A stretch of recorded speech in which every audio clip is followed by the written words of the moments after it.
Olá, amigos, vamos iniciar mais um programa AFIPESP na TV. E tem em sua grade de programação atrações socioculturais, culinária, nós temos reportagens especiais, entrevistas, entre outros assuntos de grande interesse para você, telespectador.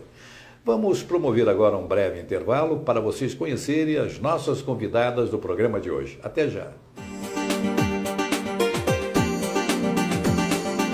O presidente da AFIPESP, Antônio Carlos Duarte Moreira, entrevista duas representantes da Associação dos Assistentes Sociais e Psicólogos do Tribunal de Justiça sobre a entidade, trabalho e os desafios da carreira. Maricler Real, presidente, e Fernanda Tonos de Melo Furtado de Mendonça, primeira secretária da associação, ambas são assistentes sociais. Maricler ingressou no Tribunal de Justiça em 1979. Foi diretora da FESPESP, da Associação Nacional de Servidores do Judiciário e da Federação Nacional dos Servidores do Poder Judiciário dos Estados e Distrito Federal. Ainda presidiu o Conselho Fiscal da São Paulo Previdência. Fernanda é formada pela Universidade Estadual de Londrina e trabalha no Tribunal de Justiça desde 2006. Integra o Conselho de Representantes da Associação e é suplente do Conselho Consultivo da Associação dos Assistentes Sociais e Psicólogos da área sociojurídica do Brasil. Aproveite mais desta entrevista exclusiva do programa AFIPESP na TV. Com enorme alegria recebo a minha amiga, me permita, somos amigos com certeza, Maricler Real e a Fernanda Tonos de Mendonça, respectivamente presidente da Associação dos Assistentes Sociais, dos Psicólogos, e a Fernanda Tonos de Mendonça. É um enorme prazer recebê-la. A Maricler Real, nós temos assim uma grande convivência na atuação que desenvolvemos eu e ela lá na Federação das Entidades de Servidores Públicos. Ela representando a sua entidade base e nós representando a Associação dos Funcionários Públicos.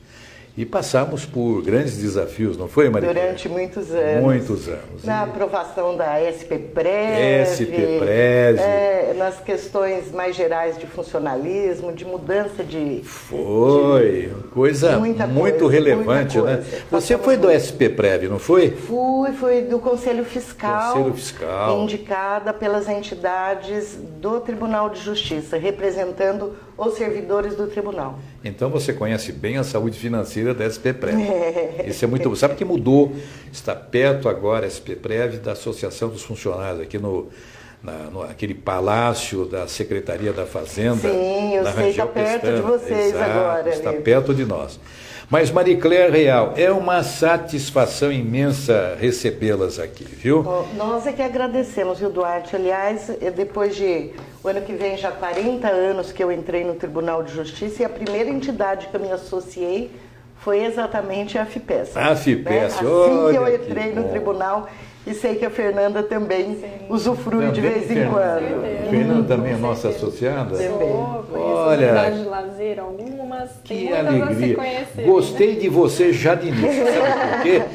Você falou unidade de lazer. Gostei muito, viu? Porque esse negócio de colônia de férias é do passado. É do passado, não tem. O que nós fizemos em favor da Associação dos Funcionários, mudando inclusive toda a vocação, passou a ser assim, uma vocação profissional de atendimento ao associado. O associado merece o melhor, não é verdade? Com certeza. E nós oferecemos. Bem, vou começar aqui fazendo a seguinte pergunta. Existe algum suporte psicológico ou assistencial para os servidores da Justiça? Existe, que é consequência de uma luta da ASP-TJSP, da nossa entidade. Vamos falar de novo essa sigla, porque essa sigla aí a ASP-TJSP, a Associação de Assistentes Sociais e Psicólogos do Tribunal. Iniciou com o atendimento aos magistrados, servidores e dependentes, nas questões de necessidade de um apoio psicológico, que depois, na capital, depois se ampliou para o interior, temos várias unidades no interior, e tem também o psicossocial vocacional, que atende filhos de servidores e magistrados na questão de descobrimento da sua vocação, mas que também atua nos concursos de magistrados para fazer uma avaliação e entregar para o tribunal, dizendo se aquela pessoa tem vocação ou não, se está preparada ou não para assumir um cargo de tamanha importância na nossa sociedade. Fernanda, vocês examinam questões sensíveis entre funcionários do Tribunal de Justiça, aí com as diversas varas, na sede central.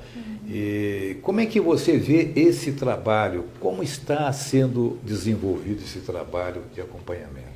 Eu acho que assim, é um trabalho muito qualificado dos profissionais que estão nessa área do serviço social, vocacional e psicológico, e de acompanhamento, de suporte a vários momentos assim de dificuldade dos profissionais, muitas vezes de adoecimento, que até a própria prática, né, do trabalho, a instituição leva alguns profissionais ao adoecimento. Então é um trabalho assim fundamental até para a qualidade do atendimento e pessoal, né, para o profissional e para os seus familiares dentro do tribunal.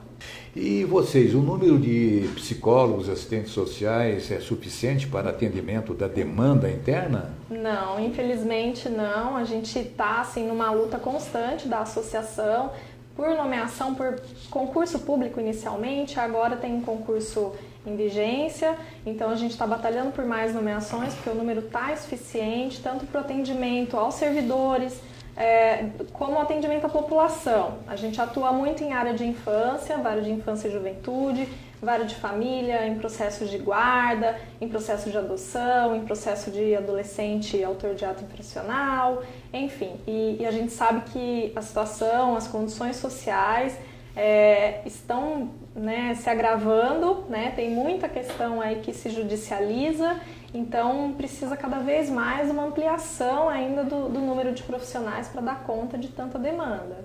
Posso exemplificar uma coisa? Pois não, por favor. Por exemplo, em Santo Amaro, a agenda para fazer um estudo de um processo de mudança de guarda na vara de família já está para 2020. Para iniciar um estudo social, isso no maior tribunal de justiça do país. Então você imagina, neste estado é assim, no resto do país, como as nossas crianças estão desprotegidas. A lei é maravilhosa no papel, mas a falta de implementação daquilo que o Estatuto da Criança e do Adolescente determina, coloca essas crianças em risco.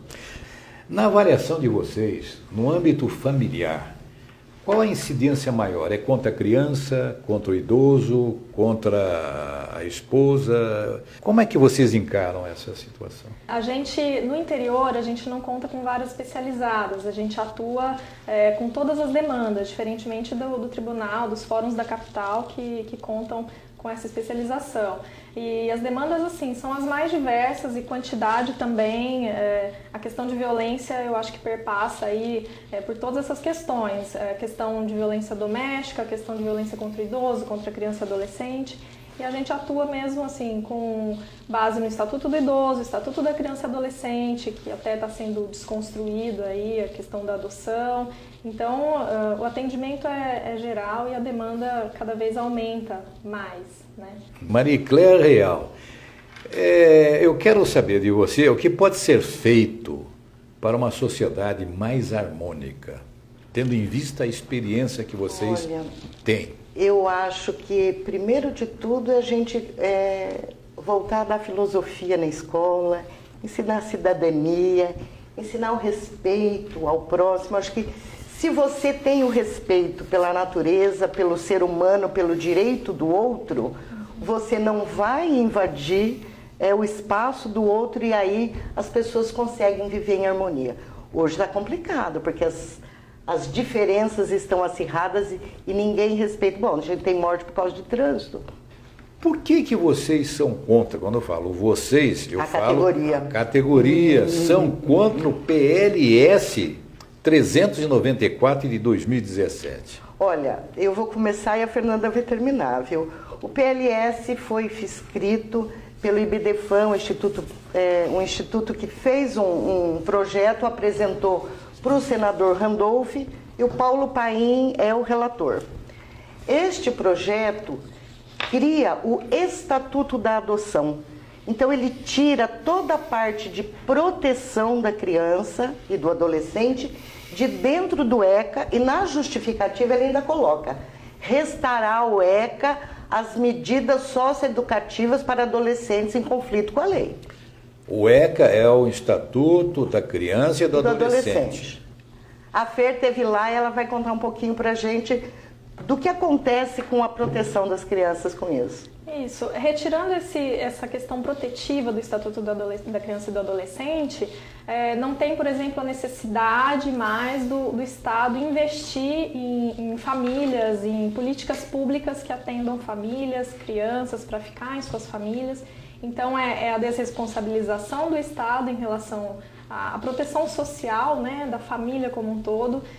A gente tem aí uma terceirização da adoção, a gente tem a retirada do judiciário desse trabalho com adoção, né? Justifica-se que existe toda uma burocracia e a questão é tão maior do que isso, então acho que é um total desserviço mesmo, né? A proteção integral da criança e adolescente, esse projeto de lei. Maricléia, o que pode ser feito para valorizar a carreira do psicólogo e a carreira do assistente social? Olha, para valorizar o assistente social e o psicólogo no Tribunal de Justiça, a primeira coisa é reajustar os salários nossos, inclusive dos demais servidores do Tribunal de Justiça, porque nós somos o maior tribunal do país e temos um dos piores salários. Não, o pessoal do judiciário, principalmente mais graduado, é o maior tribunal de justiça da América Latina. Então, da América Latina a gente tem certeza. Não é verdade? Não é verdade? Então é muita E depois respeitar a gente enquanto profissional. Quando os nossos conselhos falam que a gente não deve participar do depoimento especial, que o tribunal nos escute, porque os conselhos dizem que não e o tribunal exige que a gente faça. Se nós fizermos, a gente pode levar um processo ético do conselho. Se a gente não fizer o depoimento especial, o Tribunal de Justiça abre um processo administrativo. Há pouco tempo, a entidade que são dirigentes, a presidente e a Fernanda, como secretária-geral, realizaram atos públicos contra a inquirição de crianças e adolescentes vítimas de violência. Vocês podem explicar mais sobre esse acontecimento e qual é o resultado? A gente ainda busca alguns resultados efetivos, né, que o tribunal considere o posicionamento dos conselhos, as diversas notas emitidas pelos conselhos de classe, de que não é realmente atribuição do assistente social e do psicólogo tomar depoimento, fazer a inquirição de crianças para a produção de provas. A nossa atuação ela é protetiva, então assim, o tribunal, com essa imposição de que essa lei do depoimento especial, que esse depoimento seja tomado por esses profissionais que a gente aqui representa, contradiz tudo o que as nossas profissões abarcam, né, defendem por leis de regulamentação da profissão. Então a gente exige ser respeitado e que os nossos conselhos sejam considerados. Maricléia, para finalizar, fale um pouquinho sobre a entidade, Associação Assistentes Sociais e Psicólogos. Faremos 26 anos em agosto agora. Foi uma entidade criada para proteger ou para preservar, para lutar pelos interesses financeiros, para representar a categoria, mas também para auxiliar o tribunal nas questões técnicas, para exigir contratação. Uma das nossas coisas é auxiliar o poder público na feitura de leis e implementação de projetos de defesa do interesse da criança e do adolescente. Eu quero agradecer a participação que a Maricléia Real e também a Fernanda, ambas dirigentes da Associação Sociais e Psicólogos. Foi muito proveitosa essa entrevista. E nos veremos dentro em breve. Com certeza. Em breve, né, Fernanda? E muito obrigado a você, e continue assistindo a nossa grade de programação de PESP na TV.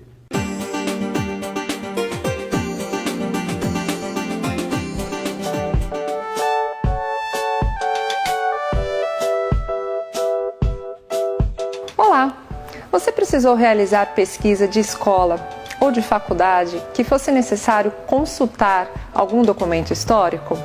Algumas pessoas precisam para teses e projetos e não sabem onde encontrá-los. Na cidade de São Paulo, aberto ao cidadão, o Arquivo Público é o local mais indicado, com atendimento diário e um acervo de 20 milhões de documentos, 1,5 milhão de imagens, coleção de jornais com mais de 200 títulos, 32 mil exemplares de revistas, além de uma biblioteca formada por cerca de 45 mil volumes. Achou pouco? Mas não é não. O Arquivo Público do Estado de São Paulo possui um dos mais ricos acervos do Brasil. A consulta é gratuita na sede do Arquivo Público ou pela internet. Já são mais de 1 milhão de páginas de documentos digitalizados e disponíveis no site. Para conhecer esse grandioso acervo de documentos e história, estamos aqui no Arquivo Público do Estado de São Paulo e vamos ouvir o Fernando Padula, associado da FEPESP e coordenador geral. Bom, o arquivo é uma instituição de 126 anos. 1892, ele é criado oficialmente, mas a sua história vem um pouco antes. No século XVIII, por conta da mudança de capitães generais, em determinado momento, um auxiliar, o secretário de governo à época, fala: cadê a documentação para a boa governança? Porque levavam a documentação toda embora e não se sabia como governar. As cartas régias, que vinham da coroa, não tinham mais estas informações. Então ele começou a organizar a documentação àquela época, no século XVIII, e posteriormente, em 1892, é criado oficialmente o Arquivo Público do Estado de São Paulo. O arquivo passa por diversas mudanças. Primeiro, pertencendo a várias secretarias. Passou mais tempo na Secretaria da Cultura e, mais recentemente, nos anos 2000, ele muda para a Secretaria da Casa Civil, hoje Secretaria de Governo, porque esta é uma instituição híbrida, Ela tem um pé na história e um pé na gestão. Justamente por este pé na gestão, para coordenar o sistema de arquivos do Estado, é que ela foi transferida para a Secretaria da Casa Civil, hoje Secretaria de Governo. Ao longo deste período todo, de 1892 até os dias de hoje, são várias documentações que estão acumuladas no Arquivo Público do Estado. Eu destacaria os maços de população, que são os primeiros censos registrando a população em São Paulo, dados sobre escravos, o primeiro registro de terras de São Paulo, ainda um registro paroquial, que ainda hoje a gente emite certidão quando tem alguma disputa para saber exatamente a gleba até um dia, e é o Arquivo Público do Estado que emite esta certidão. Aqui tem também o registro dos imigrantes que chegaram em São Paulo, que passaram pela hospedaria dos imigrantes. Isto garante hoje um direito, a pessoa requisitar a dupla cidadania, E a gente vê que no período de crise aumenta os pedidos de certidão aqui de imigrantes. Tem também o acervo do DOPS, aqui de São Paulo, período triste, mas está lá registrado, está no Arquivo Público, acesso público, O arquivo tem esse preceito: tudo que está no arquivo é de domínio público, de acesso público para toda a população, pesquisadores e o cidadão comum. O que você percebe no arquivo? Primeiro, uma instituição de excelência, quer seja do ponto de vista predial, O arquivo, só fazendo um pouquinho de história, ele teve em prédio alugado, muitas pessoas vão lembrar do arquivo na Rua Antônia de Queiroz, Depois ele muda para este terreno onde está hoje, na Rua Voluntários da Pátria 596, em 1997. Um prédio comprado lá no início da década de 80, mas a sua reforma fica pronta, iniciada em 95 e fica pronto em 97. Em 2012 fica pronto este novo prédio, que é onde nós estamos hoje. Primeiro prédio no Brasil construído para ser arquivo. O que quer dizer isso? Ele aguenta mais de 2.500 quilos por metro quadrado. Ele tem revestimento térmico nas paredes, que é para a temperatura não afetar a documentação. Não corre nos andares de acervo tubulação de água, para não correr o risco de ter infiltração e contaminar a documentação. Tem controle de umidade, temperatura, não pode comer no prédio, uma série de regras. E servidores, em sua ampla maioria efetivos, altamente qualificados e capacitados para fazer gestão e garantir a preservação e dar acesso a esta documentação. Agora, tudo isso precisa ser mais conhecido pela sociedade paulista, por todos os paulistas. Para quê? Para ele ser mais valorizado, mais frequentado. As pessoas precisam vir ao arquivo público, conhecer a sua história e conhecer essa instituição que tanto orgulha os paulistas. Ali no térreo você vai encontrar a parte de certidões, né? Logo e o auditório e uma parte para exposições. No primeiro andar é o atendimento ao pesquisador que quer ter contato com a documentação, né? Ele não vai aos andares de depósito. Os andares de depósito são frequentados apenas por servidores do arquivo que buscam a documentação que o pesquisador quer ter acesso. Ali também tem a área de transcrição paleográfica, porque muita documentação aqui é do século 17, 18, 19, de um português que nós não conseguimos mais ler. Portanto, é preciso fazer essa transcrição paleográfica para ter acesso a essa documentação. No segundo andar é o andar da biblioteca e hemeroteca. Uma bela coleção de livros, revistas, jornais, que faz parte da biblioteca e hemeroteca do arquivo. Terceiro andar, o acervo cartográfico, são os mapas, que tem uma vasta documentação também sobre os mapas. A partir do quarto até o oitavo andar são os andares de acervo, exclusivos para a guarda desta documentação. O nono e décimo andar são andares administrativos. O nono hoje está cedido para a corregedoria e o décimo é o andar do arquivo público. No outro prédio nós temos o centro de preservação. É um laboratório de restauro destes documentos. Tem também uma mini fábrica, que é a área de acondicionamento, que faz as embalagens, coloca o papel numa embalagem com baixa acidez, justamente para preservar mais o papel. Tem a área de microfilmagem e digitalização e depois o centro de arquivo administrativo, né? O documento tem 3 idades: a corrente, que é aquela em que ele nasceu para cumprir alguma função. Nenhum documento nasce para ser histórico, todos nascem para cumprir uma determinada função, na segurança, na saúde, na educação, e eles passam por uma segunda idade, onde eles são avaliados. Tem documento que tem valor histórico ou probatório. Esse precisa ser preservado para toda a vida. E outros que não, como por exemplo uma relação de remessa, né? E esses podem ser eliminados para não ficar guardando documento que não tem valor. Por isso que nós temos aqui um arquivo administrativo também. Não é o arquivo administrativo de toda a administração estadual, mas de um pedaço, devido ao tamanho. E no outro prédio nós temos o iconográfico, que são as fotos, vídeos, que tem mais de 2 milhões de fotos aqui de vários períodos de São Paulo. Então, em breves palavras, esse é o resumo do que vocês vão ver no Arquivo Público do Estado. E é importante que as pessoas visitem o arquivo, conheçam o arquivo, não apenas para fazer pesquisa, né? Está aberto a pesquisas, mas também para conhecer, né? Para saber como é que funciona o arquivo público. E associações, né? Como a Associação dos Funcionários Públicos, organizar, né? Visitas de grupos ao arquivo público. Nós faremos visitas monitoradas. Logo na entrada do arquivo público, encontramos todo o histórico deste patrimônio cultural de São Paulo e do Brasil, que é muito bem conservado. São muitos serviços oferecidos, como o Mapa Paulista da Gestão Documental e acesso à informação, link que permite conhecer informações sobre os 645 municípios paulistas, tanto de prefeituras quanto de câmaras municipais. Vamos conhecer mais e ver alguns documentos raros?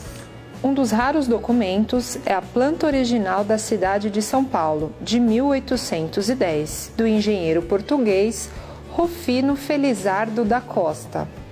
De 1794, o Arquivo Público tem a planta do rancho modelo que transportava o açúcar de Itu para o Porto de Santos, certificado por Vicente da Costa Taques Góes Aranha. Se você é descendente de imigrante, pode solicitar a sua certidão de imigração. Quem vai explicar mais é o Aparecido Oliveira. Para o interessado, para o requerente, a pessoa que quer esse tipo de informação, basicamente ele tem que ter as informações sobre os seus antepassados, ou seja, nome,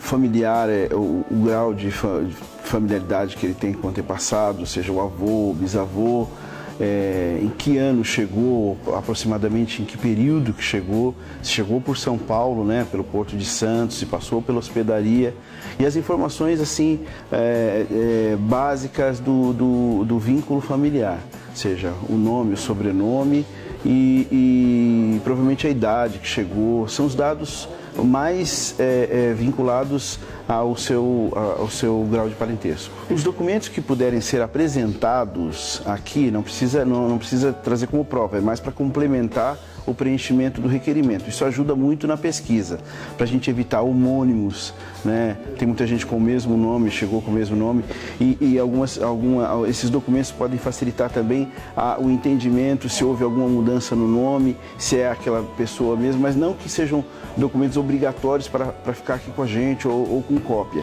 Na verdade, são informações que vão ajudar o preenchimento do requerimento, para que assim a gente faça a pesquisa e chegue até esse imigrante, seja por lista de desembarque ou passagem na hospedaria dos imigrantes ou outros documentos que possam ter valor probatório para o fim que você deseja.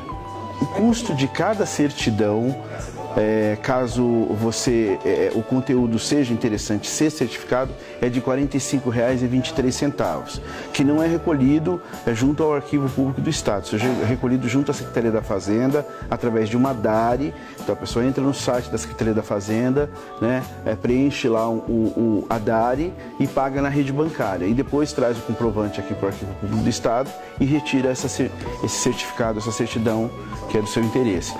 Nos últimos 2 anos para cá, esse movimento ele tem aumentado de 30%, 40% até 50%. Então esses números têm crescido, a gente pode até dizer até 50% com relação a 2016.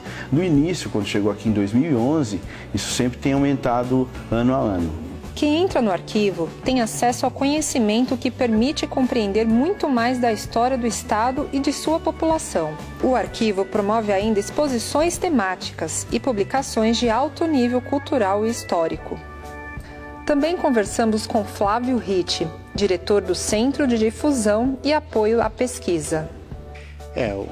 O Arquivo Público do Estado ele tem um centro de difusão justamente para promover o acesso do cidadão, do pesquisador, não necessariamente um pesquisador acadêmico, mas qualquer pesquisador, um curioso, ou mesmo as crianças, os estudantes de ensino médio, de ensino fundamental, de ensino de graduação.